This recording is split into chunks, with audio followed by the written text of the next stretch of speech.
will ever mourn, post photos of, and consider to have been alive will be the Chabad couple that ran the shul. Chabad. Okay. Commandment number 9.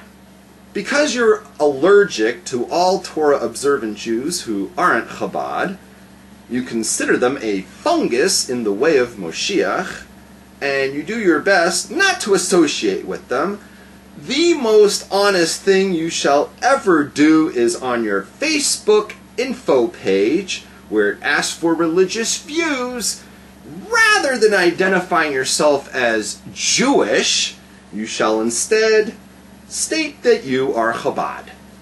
And finally, number 10. Can I get a drum roll? Da da da da. Number 10.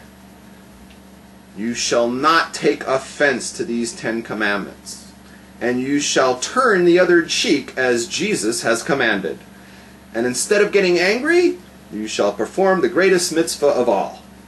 Use your energies to deface public property by covering nearby street signs with cool Rabbi bumper stickers. And that is the 10 commandments in Chabad. Thank you very much.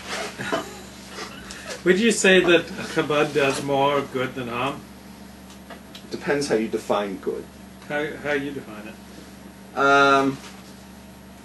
Torah is good.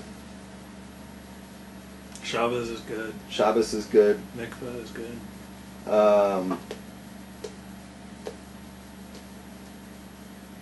You know, it goes back to the other question you talked about earlier, where you said, "Oh, this so rabbi has some more learning than the other." Yeah, more learning. Yeah. You know, the question is, if it's in the wrong direction, who cares? It's irrelevant. I'm not going to be the one to decide if Chabad's on the right direction. I wrote a whole essay on it, and I'll let others decide that.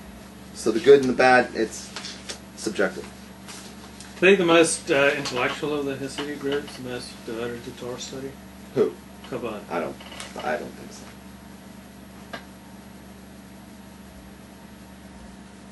That's my opinion. It's whatever it's worth. Hey, do you have to be a rabbi of a synagogue to be a rabbi? No. So a lot of people say, "Where's Rabbs' synagogue?" If he doesn't have a synagogue, he's not a rabbi. Well, that's lame. Lame. Lame. Yeah. Lame. You don't have to have a synagogue to be a rabbi. In fact, the greatest rabbis don't have a synagogue. They're just sit and learn all day. Yeah, that's the difference we talked about when we talked about women rabbis. There's different types. There's somebody who's, let's say, a Rosh Hashiva, a teacher, and there's a communal leader. There's a person of a shul. You know, in America, or maybe here in LA, where people don't know any better, then they might always associate that the rabbi is the guy running the shul. Right, Rabbi Beth Jacob has to be the greatest rabbi in the world because they're whatever 900-member families. Right. But I mean, you may find in a humble apartment in Pico Robertson, Rabbi Rabbs, who's like bent over his Gemara like 12 hours a day. Oh yeah, right, all of that. Like, and there's this constant stream of people coming to him for brachas and. Oh yeah, right. That happens all the time. Like when he walks down the street, little children pull on his seat. Yeah, that goes on daily. Yeah, I have to fight them off. Please bless me. Please bless me. Or like, please help me with shidduchim. Or, please, I'm a widow and an orphan, and you can be both a widow and an orphan. And they come to Rabbi Rabb's door and they ask for guidance.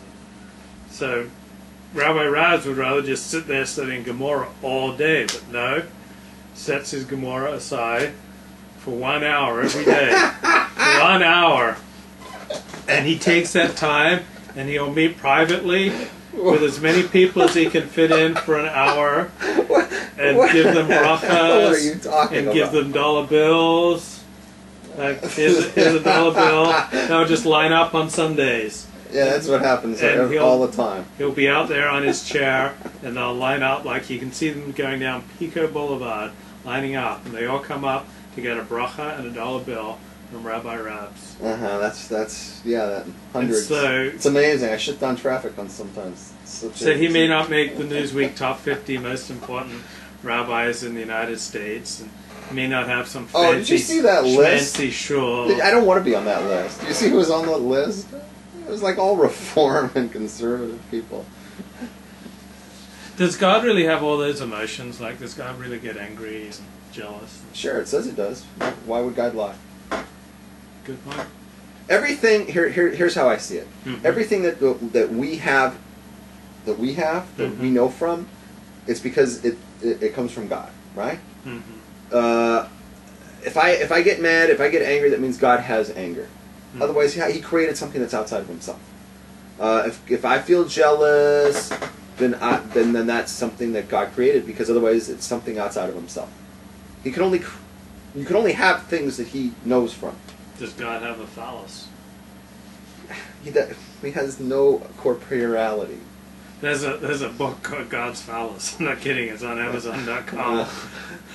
Well, I think, He has an outstretched arm, right? Yeah. He has a right arm and a left arm. We see that in different places, but it doesn't mean He actually has those things. Those are metaphors, I guess you call it. But it's allegorically speaking. Yeah. It's in a way so that we can understand what it is that how He's talking to us. Like if He talks with an outstretched arm, that means He's trying to reach out to us or whatever.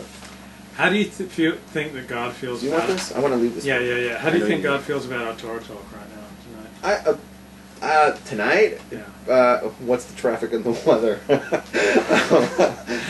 8:09 and it's down to 67 degrees here in PK Robinson. Going for a high of 80 degrees tomorrow. I'll tell you like this. News, weather, and sports coming up. I obviously can't answer for God. I'm not. No, but what's your guess? My guess is like this. I know that there's some people out there who actually learn a lot from our Torah talks, and they take it very seriously. And we're giving a lot of information tonight, like the women rabbis thing. That's a very meaty thing. The Chabad thing is kind of a joke, right? Yeah. That's just comedy, But I mean, like the women rabbi thing. If you get that, and we're about to do the Parsha, I mean, this is very important stuff. Like we're mixing it in. So he's probably like a little less impressed how long the thing gets drawn out. But you think God would prefer a more condensed Torah talk? Probably. Do you think God likes it when I start the videos with 5 minutes of scintillating behind the scenes? I don't see how anyone could stand for that. You think even God would get bored? I think so. I've got to go with that. I think even he would drop out after a few minutes. So some Chabad girls were handing out literature in front of Zabaz the other day. And in front of what? The bars? Zabaz. What's It's that? a place on the Upper West Side, and they look very cute and wholesome, according to Guest 43. So, what was I going to say? Do you think God is satisfied with you? With me? Yeah. No, I don't think he's satisfied with anybody.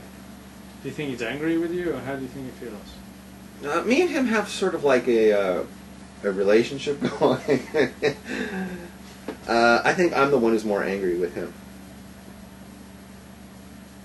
I think that he's reached he's I can't he may it can be completely wrong. Who am I to guess what he's thinking, right? Mm-hmm. I'm not God. I can't think, but I figure at this point he's gotten to an impasse because I've basically challenged him to do like the next thing. Like, you know what I mean? It's like it's like once my engagement ended. I mean, I'm like me and him. I'm. What more can he do at that point? I don't even care. Right. I don't. I'm ready to kill myself anyway. So what? You know what I mean? Right. I'm the one who's more angry at this point. Let me think about that for a second. I had a brilliant follow-up question. What do you think heaven will be like? I don't think. I don't know, but I know I'm not going to be there. Why? Well.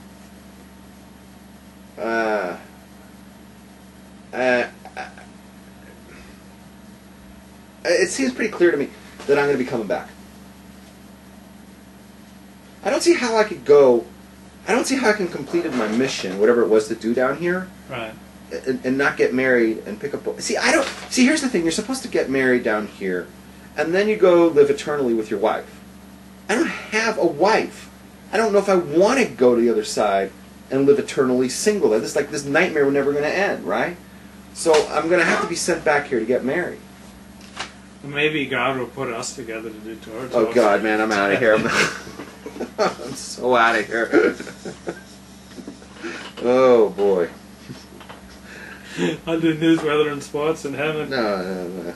I'll make fun of everybody else in heaven. Talk about the angels. I'll make fun of everybody in heaven. That's what I'll do. No, but I'm 95